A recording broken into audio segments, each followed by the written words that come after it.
Hello and welcome back to the Pulse with Willie and Al. How you doing today, Al? Hey Willie, living the dream, man. Living the dream. We Yeah, uh we are recording this on a Friday. kind We of a usually new drop thing. this episode on a Friday. Yeah, we had technical issues earlier in the week. The perks of living, seven time zones apart is sometimes technology isn't our friend. Yeah. And but we're making it happen, and because of that, we get to talk about the World Series in its entirety today, which really Yes. excites me. Yes, we definitely will. So, like Al said, we are back for our 22nd episode of the Pulse, and this is our Yeah. "You're Back on the Couch" McDaniels episode. First things first. Before we jump into the fun stuff about this episode, don't forget to smash that subscribe button, like the video, drop a comment, let us know what you think. Again, we're gonna keep trying to do this trivia segment to be able to ask you some difficult questions, test some knowledge out there. So make sure you don't forget, go ahead and answer something. Take a stab at the question, see if you've got it, and then we'll be able to answer it on the next episode for you. But let's get going with this episode, right? We've got McDaniel's getting fired in Las Vegas, and listen, I I know we've had some fun talking about this, but what are your thoughts on it? Give it to me. I can't say that I'm shocked. Like I know I've said this before. We talk about there are just some guys that aren't good head coaches, and that's okay. Like the best example I can think of is Wade Phillips. Wade Phillips, he was an all right head coach. Never really could figure that out. But man, he's a really good defensive coordinator. And that's kind of Josh McDaniels. Like good offensive coordinator. Sure, all of the success was with Tom Brady. I get it. Um, but yeah, he's just the dude's just not cut out for it, and that's okay. Yeah. Listen, I don't ever want to rub it in or express happiness for someone getting fired because this is his livelihood, right? It's frustrating to see, but this one I can be happy about and rub it in because he's still getting paid for what the next 3 years at least on this Yeah. contract. So I can dog on him quite a bit for this. But listen, just the incompetence that this man showed as an NFL head coach, it's frustrating, and I'm very biased because of what he did to my Colts years ago, accepting the job, waking up the next day and being like, "Oh yeah, I don't know you," and then telling them, "Oh, I'm not going to take the job now." So I just I don't know. And I thought that was going to blacklist him as an NFL coach, but someone still gave him a chance, and he really seemed to lose the locker room. I think within the last few weeks on this team with some of the decisions he made. So what he's done to this organization, in my opinion, is just preposterous. So what are some of the things that you kind of saw him do, and kind of how this started to deteriorate? So from like what I've been reading, where the locker room he really lost the locker room was, you know, Jimmy Garoppolo was out with injury. Everybody like it seemed like all the coaches really wanted. Was it Aiden O'Connell? I think was the backup. He had started like one game for him, and like the coaches were like really high on him, and he essentially just kind of spit in the face of all that. I was like, no, Garoppolo's my guy. And also too, the way the Darren Waller thing in the offseason didn't sit well with me. I know you and I had talked about it before we started recording today. Like, that's just like some real shady immature stuff. And I know like this league is a business. I get it, but like you can't do players like that. Like you just can't. Like Especially not and one that's a also talent like him. Waller's a freak. yeah, He's top five at his position, talent wise. I mean, yeah. He inherited an offense that was pretty good. He had Hunter Renfro, Darren Waller, Josh Jacobs, Devontae Adams, and like for you to be an offensive guru, for you to not be able to figure that out is bananas. Now I know you could blame it on the quarterback play. I know that like Derek Carr wasn't the best quarterback you had, but he was all right. And like Garoppolo, he was again all right. Like you just like they still had enough talent on offense and some on defense that like this team shouldn't be as bad as they are. yeah, They shouldn't. It's sad. And also too, they're still paying John Gruden as well. Their yeah, last head coach that they fired. yeah. Now Like they can be this pro team's a mess. golfers. Yeah. Oh man, I just I don't know. For me, it was just the ineptness that he showed. It seems, and I had heard through a few multiple networks just saying that when you bring when you put a staff together, especially in any football team in the NFL, when you put a staff together, everyone's got to be on the same page. Not only on the Yep. field in terms of offensive coordinators, defensive coordinators, quarterbacks coach, linebackers coach, all of that stuff. They have to buy into the head coach's vision, but you've also got to have the front office that does too. And I feel like he was given the keys to the castle, and he was like, "Yeah, I'm going to try to run this into the ground." And I'm not saying he did that on purpose. There's a lot of preparation and a lot of technique that goes into winning a football game. There's a lot of work and effort that goes into that too. And I don't think these guys are going out there to lose football games.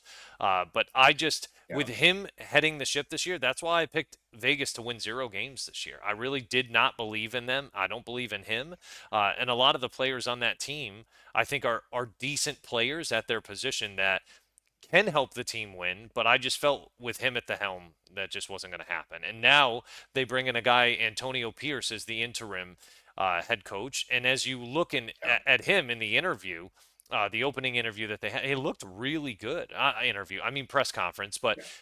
first press conference he had, he was like, "Listen, we're going to get our swagger back, kind of remind people, yeah, we're Raiders. We're going to play Raider football." So, I mean, that's all well and fine to state that, but I'm starting to see guys like this that were players now become coaches. So you've seen it with Dan Campbell. He's a bit older and stuff, but Demico Ryans in Houston, what he's able to do there. I wonder if Antonio Pierce, and I know you remember him all too well.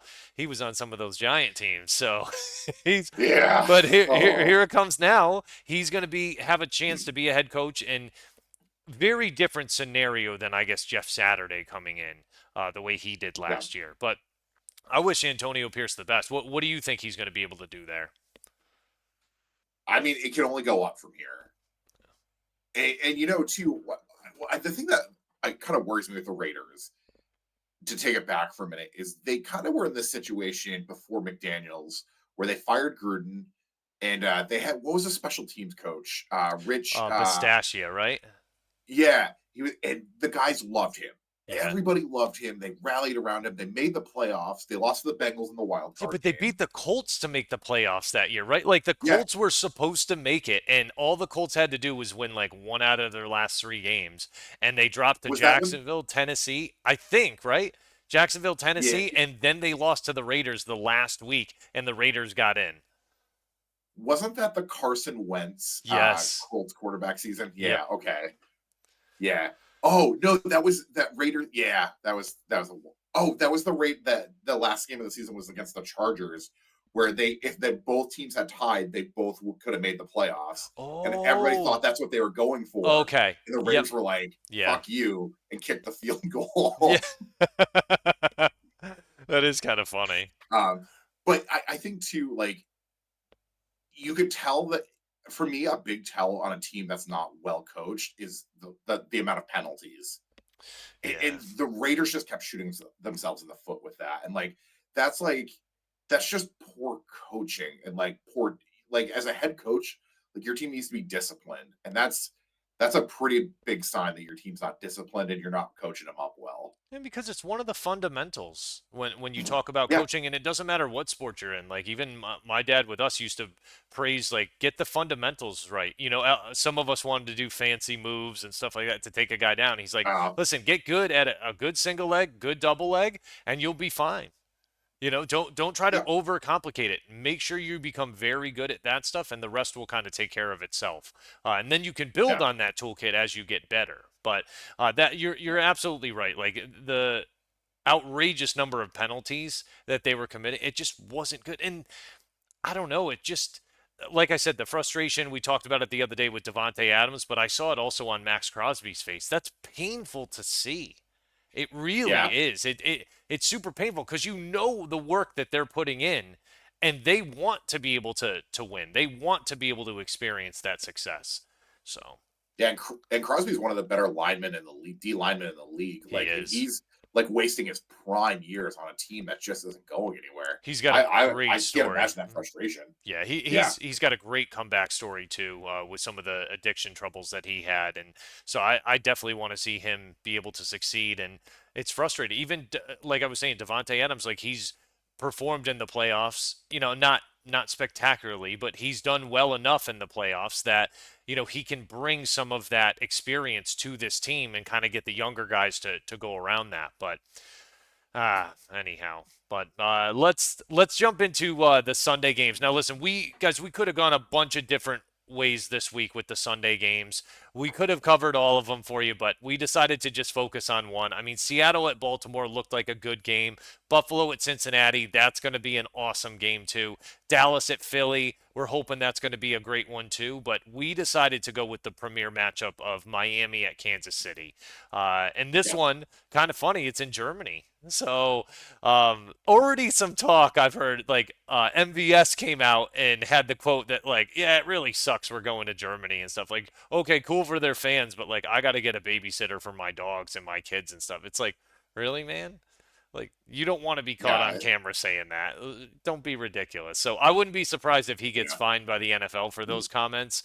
But anyhow, in this game, Kansas City's getting 1.5. The over/under's 50.5. I wish it was 75 because that would be an even more high-scoring game. But Yeah. what do you see as being the main storylines in this game? Well, so they're getting Xavier Howard back. It seems like on defense, and I think that's gonna be really huge for them. Hmm. I think for me, and I feel like I am a broken record saying this. This is yet another game this season for Miami that's like a big game for them. And the question is, are they going to show up for it? Because they've had two really big games so far against Philly in their first Buffalo game, and they just got stomped.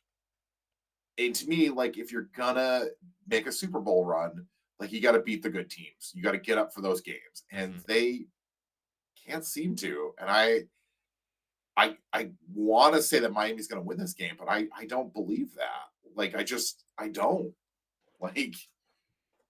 Yeah, I mean, Yeah. it's a tough thing. They have not risen to the challenge of the better teams. They've beaten a lot of bad teams, and I look Yep. at it, and I'm sorry to say this because I know it hurts, but they beat New England twice.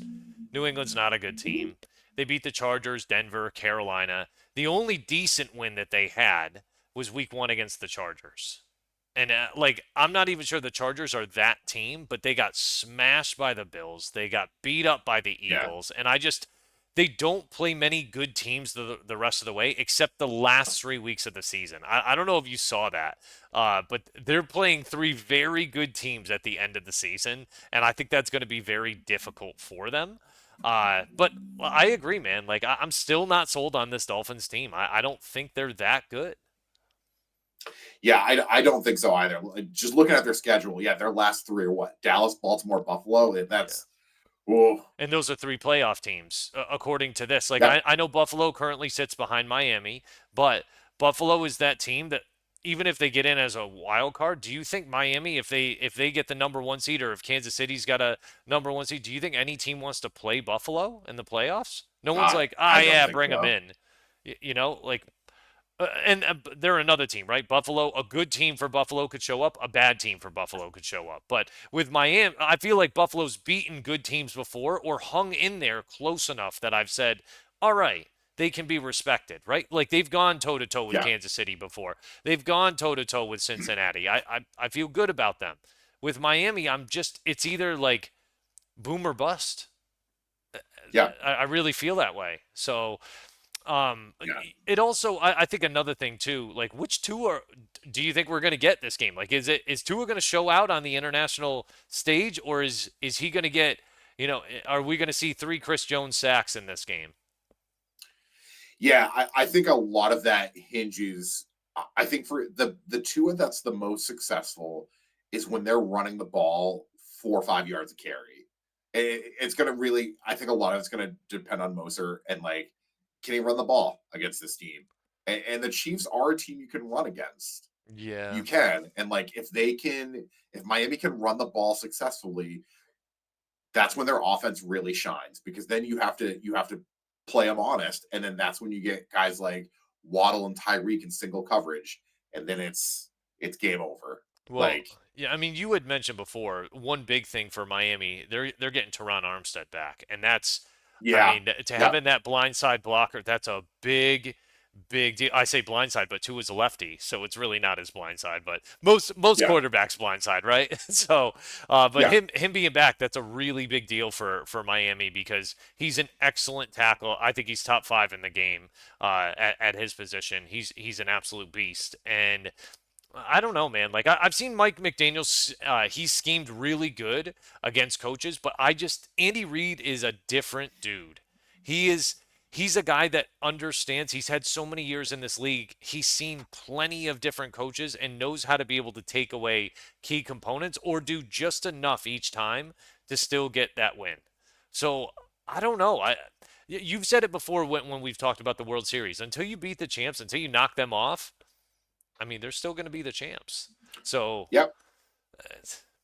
I don't know. Yeah, but that being said, speaking of the champs, like that Denver loss was a weird loss, and I think that's a fluke because it seems like Mahomes wasn't like it seems like he had an illness and they just didn't really look great. And the more we get removed from that Denver losing 70-20 game, The better Denver I'm gonna looks. say a thing. Denver's not as bad as I think people think still. Like they're like trading away the farm with everybody, but they're still kind of defensively, they're still pretty decent. Mhm. But this Kansas City is going to have to score a lot of points if they're going to want to match with Miami, and I'm not sure how they do that. Yeah, I mean, And unless Travis Kelsey has, you know, 11 catches for like 200 yards and 4 touchdowns like that, I don't know where else you're getting that offense from. I think that's the big thing. They don't really have a lot in terms of receivers. Like Rasheed Rice, he's becoming better, but I still think he's like a year away from being that guy. McCole Hardman, him coming back, like great. Okay. He hasn't done anything, but maybe they're kind of slowly ingraining him back into the offense. I think you got to do Yeah, two big things. You got to be able to run the ball well, and I'm not sold on Isaiah Pacheco. I know some people are, but I'm just not sold on him being that 20 to 25 carry a game guy. I'm just not. yeah, And you got to keep Tyreek in front of you. Listen, if you tell me that Tyreek Hill is going to catch 10 balls for 100 yards for the game and get one touchdown, I'd be like, okay, I'll deal with that. That's fine. yeah, Keep him in front of you. As long as you can do that, let yeah, him catch the ball, but keep him in front of you. Now, it could easily turn into Tyreek Hill 10 catches, 240 yards, and 3 touchdowns. And that's when things get very out of control. And I know that seems like an outrageous yeah. stat line, but look at how many yards Not for him he's the only receiver over 1,000 yards this season so far. He's on, through 8 games. yeah, he's on pace for over 2,000. So, and I realize they played one extra game this year, but still, I mean, that's ridiculous. The So, the fact that he's on pace for 2,000 yards in 16 games is just insane. yeah. Like that's even more insane. But like what I've heard this. So I disclaimer. I listen to a lot of. I listen to the BS podcast with Bill Simmons, and he's a big Patriots fan, and he compares this Chiefs team to the 2006 Patriots, where like it was the year before we went undefeated, where we had guys like Caldwell we were throwing to, and like we just couldn't get shit done on Hmm. offense. And like you had a generational quarterback that like was going to drag you so far, but like your lack of receivers are eventually going to you're going to get exposed by that. And for us that year, that was the year we blew that big lead to the Colts in the AFC title game, Yep. and that does come back and haunt you at some point. And my fear with Kansas City is like it's their lack of receivers is going to come back and haunt them at some point. Mahomes can take them pretty far on his own, but you still need decent receivers. Yeah. Listen, man, it could Yeah, happen. Don't sleep on the Bengals, man. But let me ask you something you're real. looking better and better with that Bengals take. By I the way, know. it's incredible. I'm It is telling you. incredible. Yeah, I know a lot of people doubt it and stuff, but Joe Burrow's one of those guys that like he knows when you're betting against him, and it's like, watch this. So, He's like uh, Santa. He sees you when you're sleeping, yeah, and he knows when you're awake. he hold my beer, watch me. So, Yeah, but listen, so. I was kind of shocked Kansas City didn't make a move at the deadline. They didn't have a ton of cap space, but they had a little bit. I would have Yeah, thought, and now the Raiders would have been very silly to make a move like this, but I really thought Kansas City was going to push hard to try to get Devontae Adams. And I just want to ask you for a second, like the Raiders wouldn't have been silly enough to do it. I think that prompted their response to like hell no, because they yeah, don't want to trade him in the division. But can you imagine just yeah, not even just this year, like they'd automatically be like, okay, well we're going to lock in this Super Bowl. And secondly, like yeah, if they were able to find a way to re-sign him or extend him, could you imagine watching that for like the next 3, 4 years? It would yeah. be, It's insane. yeah, it'd be insane. So I don't know. Yeah, Maybe that's not something that can happen, but I, me personally, and this was the last note I had on the game, was like I think Mahomes is going to do something spectacular in Germany. I really do. he's gonna have to. Yeah. He is like, if he's gonna keep up with this offense, he's gonna have to. Hmm. Well, listen. What do you have? Who do you have for this game? Uh, I'm gonna. I can't You believe I'm gonna better say not pick this. I Miami. I, I think I think Miami's just gonna have fuck. This is gonna be a shootout. Okay. This is what this is gonna be. I Okay. think Miami's just gonna put up. I think it's gonna be Miami 38, Kansas City 31. Wow. I'm picking Kansas City 31, Miami 24. So Yeah, dude, that's wild. So, but hey, yeah, that's why we do real, it, right? And we like to see yeah. exactly what ends up happening. So, uh, Real quick. I yeah. wanted to talk about this real quick. Trade deadline, real quick. That is coming past. Seemed like there were a lot of deals. Real quick, 60 seconds. What was the one trade that you saw that you were like, all right, I like that? Okay. Sorry to put you on the spot. Yeah, I wasn't really prepared, but can I give you two real quick? First, Leonard Sure. Williams going to Seattle. I love that. I think that's amazing. I Yeah. think it gives Seattle a really good chance. The other one that I really liked, and I just felt like it's more. I feel very bad for teams that are going to play San Francisco going forward is Chase Young going there because I think that Yeah. gives them another very talented piece on that defense that you need to account for on every play. But the reason I'm going to tell you I don't like that trade is I don't know what Ryan Poles was thinking. Like just trade Yeah. him. Don't trade him for a pick. Don't give them a pick too. This guy's not coming back. Like Ryan Poles. Yeah. Jeez, here I am calling for the Bears and stuff. Never mind. I meant with Sweat going to the Yeah. with Sweat going to the Bears. That made no sense to me that they sent them a pick in addition to getting him. It just for me that made no sense at all. I hated that trade. I don't think it makes them better.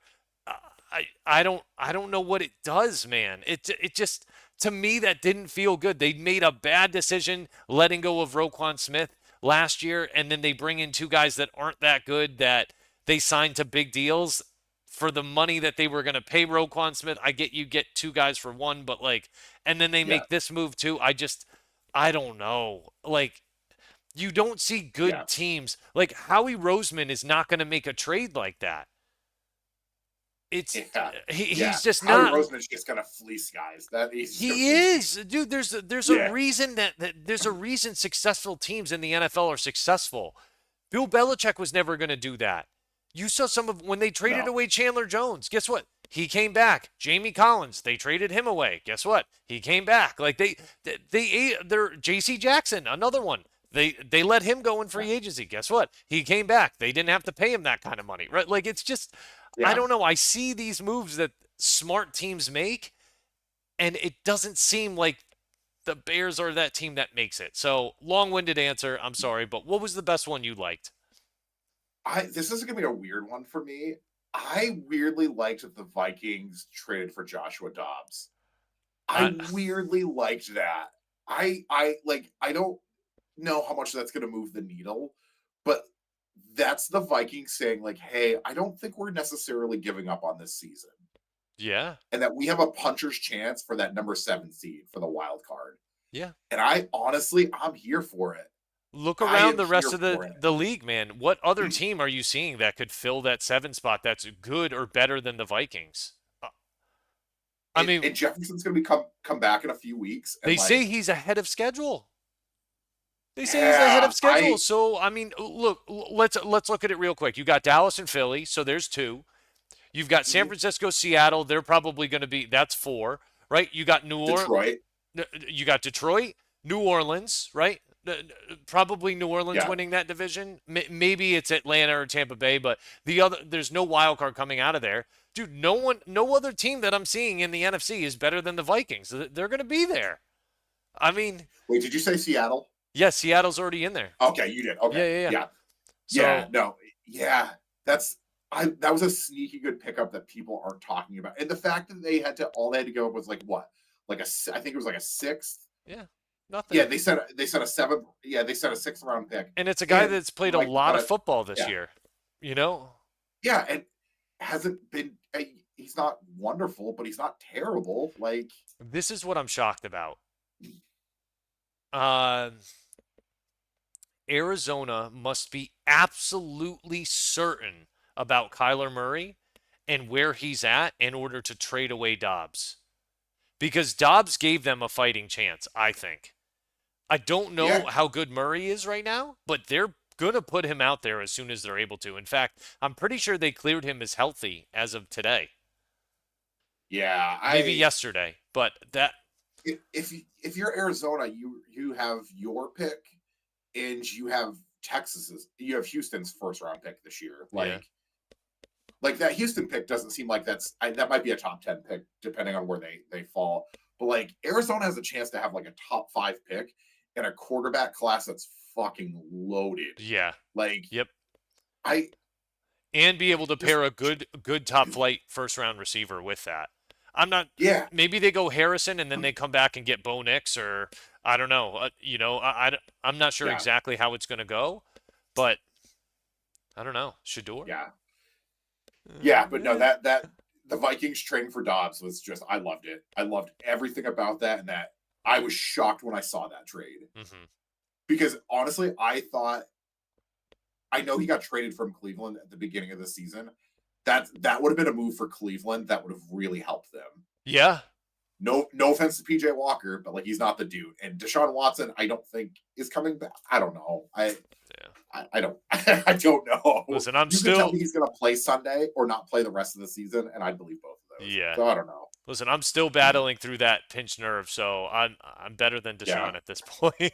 But well, listen, let's dive into the what we definitely want to talk about here, the World Series. Now, Yeah. listen, obviously the World Series is over. They purposely ended it quickly so we couldn't dig into it more, which I'm really upset about. But let's recap a little bit because there are some games that hold quite a bit of significance. Obviously, the 4 wins get you the title, but let's talk about and just break down two of the games in particular that I think really had a lot in terms of the bearing on this World Series win and also kind of Yeah. deciding the MVP, everything like that. So, uh, one thing real quick before we dive into that, I saw a statistic that said this was one of the least watched World Series ever. And Uh, do I, you think that was that's because it was two wild card teams competing in it, or is there something else you thought that was at play? no. I have seen this take a lot the last couple days, and this really bothers me because that is not those teams' fault. Yeah, I have a couple things on why I don't think who's to blame. First of all, Rob Manfred is to blame. Like he has done such the talent in this league has never been better, and yet he's doing such a piss poor job of like marketing these stars. mm. Like I have seen Shohei Otani in one commercial, and it's for New Balance. Like that dude should be on every fucking he should be doing like Baker. He should be on the level. Remember when Baker Mayfield was getting all those commercials? Well, yeah, he was with Progressive, man, and he was getting Yeah, every Progressive commercial. It was like, dude, I can't get this guy off TV, but they were actually kind of good commercials too. yeah. That's what Shohei Otani should be doing. Like he should be on every commercial known to You man. know what? You know what they could do, and like I know his English isn't perfect, right? But you even had Yao Ming was in commercials. Like Yeah, he even did commercials, and part of the reason they were good commercials was because his English wasn't perfect. Like, Yeah, listen, he's never going to sound like an American in a commercial. He's not going to sound like Derek Jeter. But his accent and the way he speaks English is something that is going to be contagious for people. They're gonna yeah, rally around that and really like that. But if we don't see it, we're never gonna know. yeah. I agree. Um, the second thing in this is kind of a small bit of a smaller take, but like we got to get John Smoltz off the call. John Smoltz just spends 3 hours every game just shitting on the way baseball is played now, and like respectfully, man, like either grow and get with the times or fucking get out of there. Yeah. Like honestly, like they can do better than Smoltz. Smoltz is a guy that just like shits on everything, and it's like he shits on pitchers like not going 7 innings anymore, and it's like yeah, It's a different maybe in your strategy now. yeah, It's maybe in your day you threw 130 pitches a start and like, but your shoulder's absolutely fucking wrecked now. So yeah. like, I hate that. Those are my two big things on like why I think people aren't flocking to baseball. But if you do look though, viewership is up in the regular season and the postseason. Like the rule changes have really helped. Like I was not a big fan of the bigger bases because I thought that was going to lead to more injuries. But like it's made the game more exciting. You're Hmm. seeing stolen bases being a thing again, and then like the pitch clock. I've seen that for a number of years in the minors now, and I've always enjoyed that. And I'm glad that like it's making games faster at the major league level. Hmm. It's definitely helped. So I mean, yeah, so I don't think it has to do with the teams playing. yeah. I don't. Well, let's do this. Let's dive into the. I know the first game was very exciting. I obviously not being able to watch the games here because they're happening in the middle of the night, but I am following through and like checking out obviously box scores, watching highlights, clips, everything like that to try to get as much as I can to be able to watch the game. But I know this one had an incredible ending to it. Yeah, One that was going to be short lived. We didn't realize that, but pretty short lived in terms of the World Series. But why don't we talk about that a little bit? Mhm. yeah. So set the stage. Weird back and forth game one for Texas. Uh, Paul Sewald comes in the ninth, nursing a lead, and Corey Seager hits an absolute piss missile off of him. Like the Piss the kind missile. where like the kind where I you can't, dude. That's so yeah, good. That's so good. the kind Oh, that you hear off the bat, you immediately are like, oh, that's gone. yeah, And yeah. like the kind where Sewald didn't even turn around. He's like, Uh, nope, I know what that is. That's that's gone. That is absolutely gone. That was oh man. And if Arizona like holds on and wins that game and then they do what they did in game two, they're going back to Arizona up 2-0 yeah. with all the momentum. Like Hmm. that that game really took the life out of them, and it kind of made Seawald it kind of got into his head because you saw it in game five too. Like Seawald, he hadn't pitched since game one, and he came in and did the same thing again. Like you know what I mean? Like Marcus Simeon got him. Like it wasn't great, man. Like he just couldn't get anybody out, and like and Simeon did the same thing. Like he hit that shot off. He hit that shot off of Seawald, and Seawald didn't even turn around. He just hung his head like, God damn it! Like he knew he fucked up, and I, like I'll tell you, I did yeah, not know Simeon. I couldn't remember who he was or who he played for before, so I had to like do a quick Google search on him the yeah, other day, and I looked, and he's had some ridiculous seasons. Some yeah. very, very good seasons in baseball. He almost hit 50 home runs one year. Like I Yeah, didn't dude's a realize good how player. yeah, I didn't Yeah, realize how good he actually was. And he's been in the league he's 33, 13 years, something like that, close to it. yeah, I mean, he's been in the league a long time. Definitely played well in this series, but you're right. I mean, Seager was he was awesome. I'm gonna have to use a piss missile. That was amazing. So, oh yeah. well, and One of my it's favorite terms for a home run. well, Absolutely. he doesn't even steal the show in this game either. I mean, No. because I won't ruin it. I'll let you kind of bring it up. Yeah. So to finish game one, then Adolis Garcia comes in the 11th and hits a walk off. And he just was continuing his streak of just just hitting homers and like showing up for Texas, Yeah. but then like gets hurt and like is out for the rest of the series. Like it takes a swing and hurts his back, and then like he's done. Yeah. And but they didn't really seem to matter because like so Arizona kind of stomps them in game two. Mhm. And that was a weird game because they tacked on a bunch of runs late. Um, but then like games three and four, essentially Texas offensively is just like, hey, we're the team that's just hitting everything out of the park. And that's what they kept doing. And then game five was just a fascinating game that I think for me is going to go down as one of the better World Series clinching games. I know the score will not reflect that, but the fact that Zach Allen had a no hitter going for deep into this game, Yeah. but couldn't get any run support was just must see TV for me. Like I was on the edge of my seat because Gallen had that curveball working and he was just throwing that pitch at will and just getting guys either to roll over on it or just he was getting them striking out, looking, swinging. Like he showed why he's that Cy Young candidate every year. Like he just had filthy, filthy stuff, but they didn't give him any run support. Well, and And it's crazy. I think the only way you can combat something like that, obviously, it's sad that they weren't able to put up runs for him because you need to when you're pitching that well. But the only thing you can do as the opposing team to try to defend something like that is to pitch almost as good.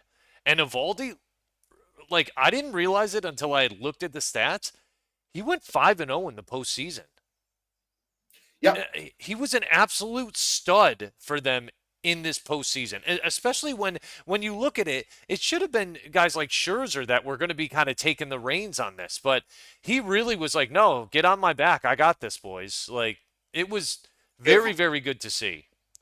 Evaldi in the postseason has a really good postseason record. Like if you ever look at his baseball reference page and just look at the postseason pitching performances, like Hmm. dude's won a lot of games in the playoffs. Like he is as clutch as they get. And what was wild too was he didn't even pitch well in game five. He had 5 walks. In every inning, he was just pitching out of jams, Yeah, but doing it in such a way that you're like, whenever he needed like a double play ball, like, or he he'd got it. have like runners on first and third, no, or like one out, he would get that strikeout when he needed it. Or Hmm. there's an inning, I can't remember which one, but they had runners on second and third, one out, and he got out of that without letting up a run. And that's just a testament to how well he pitches. Hmm. Like, I mean, to yeah, be honest, this game really wasn't over after that one run was scored in the seventh. Like it was still a no, very close game, very doable for Arizona to be able to get back in it. But then Texas hangs up those four in the ninth, and it's just at that point it's yeah, almost demoralizing to me personally. And listen, I don't want to go back too far and stuff, but game two I thought was going to change the whole dynamic of the World I Series thought so too. because I was like, oh Yeah, man, you hear Garcia gets hurt.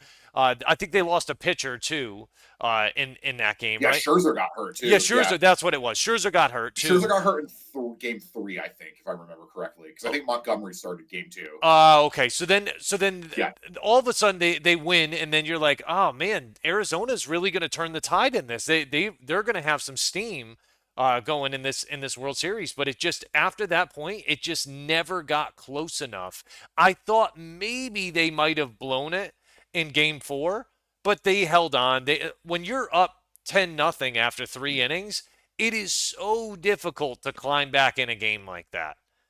It they almost really did is. though. It happened, and you They may almost remember did. this, but like a couple postseasons ago, maybe it was when the Braves won the World Series against the Astros.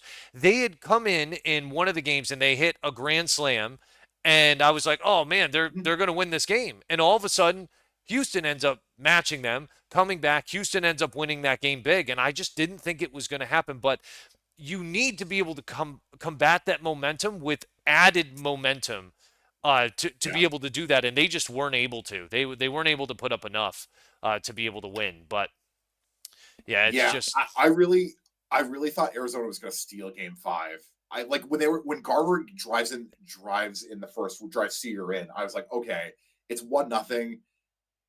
I I I Texas's bullpen's been kind of really shaky, especially after game four where they were a mess. And I was like, all right, you can get to Texas's bullpen. Like, if you can somehow steal this game, like, you're going back to Texas down 3-2, and like they did that to Philly.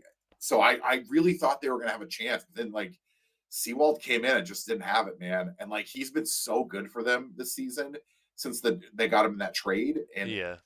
it sucked. I don't think that's an indicator on how bad Paul Seawald is. He just Texas just Texas just lit him up. And it happens sometimes, man. And yeah, once Semien hits that home run, man, it's over. Like, Yeah. It just, I mean, and I'm very happy for Texas. Don't get me wrong. Like, there's a lot of great storylines about this. Obviously, Bochy wins his fourth World Series ring. Texas gets yeah, their first World Series. There's already talk now. Is he the best manager ever? Like, there's always already rumors about that. They're saying now he's a yeah. first sure ballot, like sure first ballot Hall of Famer because of this. And I think it does put him in kind of elite status as a manager. I looked at it. I think Casey Stengel is the one with 7. Is that right? Yeah. Okay. And he's the Yeah, he only had one that has yeah. 7? Okay. Yeah. And I Yes. Yeah, there's how many? I think it's like I think there's like 7. I think yeah, it's Joe McCarthy, Casey Stengel, Connie Mack, Walter Alston, Joe Torre, and Bruce Bochy. Only okay. guys with 4 World Series rings. Yeah, that's And for it's very me, impressive. he was a first ballot Hall of Famer before the season, Huh. in my eyes. Okay. What he did with those Giants teams, he got the he got the most out of those teams that anybody possibly could have. Like he took a team that like had a lot of dudes that you're like, yeah, they're all solid dudes, but he made them to a cohesive unit. Also helps that you have Madison Bumgarner and Buster Posey. That helps. Yep. Just saying. Big time. And like Yeah. he really got those teams to gel, man. And Mhm. yeah, I can't say enough good things about Bruce Bochy, man. Like the dude was a calming presence. They never got rattled, and he always stuck with his guys. He always he knew the decisions he had to make, and yeah, man, it was really good to see, and I loved watching it. Well, let me ask you too, since we're talking about managers and stuff. What are your thoughts on Lavulo on this? Like, because you see him in the press conference after, he's quite emotional about it because he kind of put it on himself that was going to happen. Something bad was going to go with him, and it's kind of difficult to see a manager there being emotional. What were your thoughts on Yeah, him? Torey Lavella, man, I can't say enough good things about him. Like that guy has been there since 2017, and he has seen the good times, and he's been there with some really bad teams as well while they're trying to rebuild. And he was the right guy for this team. Yeah. He got the most that he could have possibly gotten out of this team when nobody, including myself, was expecting Arizona to even win a game in the playoffs. Hmm. And the fact that they were 3 wins away from winning a World Series, like it's just it's bonkers. And Right. I can't say enough good things about him, man. Like he's going to be there for a long time to come, I think. And they're in a division where like it, it's gonna be tough. But they have a really young nucleus and some good players, and I think they're gonna be competing for a while. Yeah, So I think they will be too. And just to jump into it, I know we talked a little bit about Seager, kind of some special things with him. Obviously, winning his second MVP, World Series MVP, but he joins an yeah, elite class of players with the 2 MVPs. He puts himself in an even more elite category by being the only player that won one in I'm sorry, that won 2, but also the 2 with different teams, but also being in different leagues too. The only player to do that. So very special yeah, to see what he was able to do just by winning his second one. Kind of crazy. yeah. The list that he puts himself in with players that have won multiple World Series MVPs, they're all Hall of Famers. It's Koufax, Gibson, Jackson, and now him. Mm-hmm. Like, man, like that's a list, man. Like, so he absolutely deserved to win World Series MVP. he got it started in game one with that game tying home run that really saved them, and then just all the way through, just kept hitting and kept him in every game, and exceptional defense. Like he really deserved it. Yeah, he's a So great player. It seems like he's an excellent teammate as well, which is another, I know you don't get graded for that, but it's really an important thing to have. And he was the engine that made this team go. So, yeah, uh, definitely was awesome. Well, listen, I want to get into some more stuff in terms of World Series and that stuff, but as you can see, it's getting dark here. It's kind of, yeah, we're going out in terms yeah, of, yeah. So, what we'll do, we're gonna hit the trivia question, and then we can wrap up here before we end this episode. So, the trivia question that we had in terms of World Series history, um, it was which team had? Oh, I'm sorry. Which team was the last wild card team to win the World Series? That's what one of the ones that we had last time. Is that right? yeah, So the yeah, last, yeah. yeah, last Yeah, I was wild gonna say card yeah team to because win. these two. Okay. And what team was that out? Tell them. 20,000, the 2019 Washington Nationals. Yeah. Yeah, and that was the fun thing about that World Series was the last time Steven Strasburg really pitched competitive baseball. Uh-huh. Uh, but B, no home team won a game that series. Went 7 games. No home team won a home game That's very that series. interesting as well. We actually Yeah, we had a bonus question as well. We had what was the least amount of wins, or the team with the least amount of wins for a World Series winning team, and this was COVID excluded, obviously because of they only played what 60 games that season. yeah, yeah. They all Okay. played 60. Yeah, All right, let it rip. Yeah, and that was the 2006 St. Louis Cardinals. They won 83 games that year. Hmm. They famously are known for the NLCS. It's Game 7. Wainwright gets Carlos Beltran on that nasty curve, catches him frozen for the final strikeout of that NLCS. But yeah, no, that team was did a weird year. They still had Pujols, but yeah, 83 games and beat the Tigers that year. Oh So man, sorry, Dad. yeah, Oh man. Well, we've got another question that we'll answer next episode. But do you want to go ahead and ask this one? yeah. So the National League West, I'm sorry, the American League West doesn't win a lot of World Series. It's just been Houston and Texas. So our question for today is who was the last American League West team to win a World Series that wasn't Houston or the Texas Rangers? Okay. Yeah. Man, that's going to be a No. tough one, but we will answer This it is. on the next I will one. give a hint. Yeah. I will give a hint. The team they beat was a National League West team. Ah, okay. Yep. That's a Yep. pretty unfair hint to give, but I like it, right? Give him a little bit of cheddar with it. So, Yeah. Yeah. Yeah. oh, Absolutely. absolutely. Well, listen, I just wanted to thank you. I can't believe It's how so dark dark. it I is. can't even see Oh, you at this what I point. need is one of those piss missiles to come in the window and light up this whole living room. So, oh man. So, well, listen, guys.